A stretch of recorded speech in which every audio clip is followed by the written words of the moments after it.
Millesse Mesopotaamia inimesed uskusid? Nagu teiste põlluharijate ühiskondade puhul oli Mesopotaamia rahvaste usundis palju erinevaid jumalaid.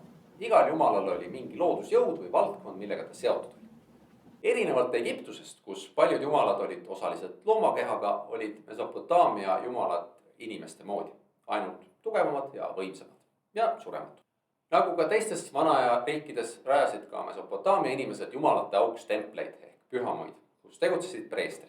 Ja preestrite ülesandeks oli tagada, et jumalad on inimeste vastu head ja tänu sellele oleks näiteks hea viljasaak ja maal valitseks rahu ja nii edasi. Mesopotaamias lausa usuti, et jumalad reaalselt elavadki nendes templites ja kujudes, mis seal templites on. Igal linnal oli oma kaitsejumal, kes templis elas ja keda linnaelanikud ja eriti preestrid siis teenisid. Ja inimeste elu mõte Mesopotaamias oligi jumalaid teenida, sest ühe Mesopotaamia müüdi järgi olid jumalad loonud inimesed maailma selleks, et inimesed teeksid jumalate eest töö ära, sest jumalad ise ei viitsinud.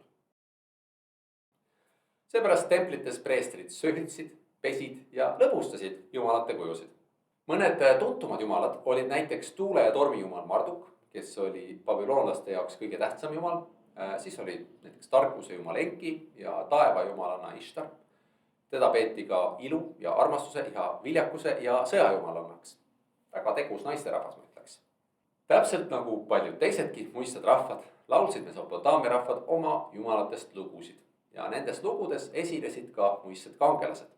Ja kõige tuntum neist lugudest on eepos Gilgameshist. Eepos on selline pikk värsivormis jutustus jumalatest või kangelastest. Ja Gilgameshi eepos jutustab Uruki linna muistsest kuningast nimega üllatus, üllatus, Gilgamesh. Ta oli siis mees, kes tahtis saada surematuks, aga ei saanud. Ja seda eepost võib nimetada maailma vanimaks kirjandusteoseks. See on umbes 4000 aastat vana ja mingi hetk pandi see ka kirja ja see on savitahvlitel säilinud. Aga kui me räägime Mesopotaamia usundist ja mütoloogiast, siis kaudselt tänu nendele uskumustele arenesid ka inimeste teadmised maailmast. Näiteks tegelesid templites toimetanud preestrid põhjalikult ennustamisega.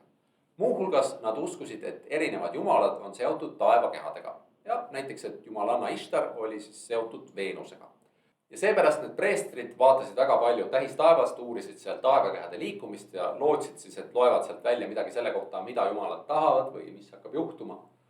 Aga tänu sellele uurimisele arenes ka astronoomia ehk täheteadus. Nad õppisid näiteks ennustama üsna hästi päikese ja kuu varjutusi. Hiljem need teadmised kandusid teiste rahvaste kaudu edasi. Aga nii palju siis Mesopotaamiast. Aitäh vaatamast, olge mõnusad.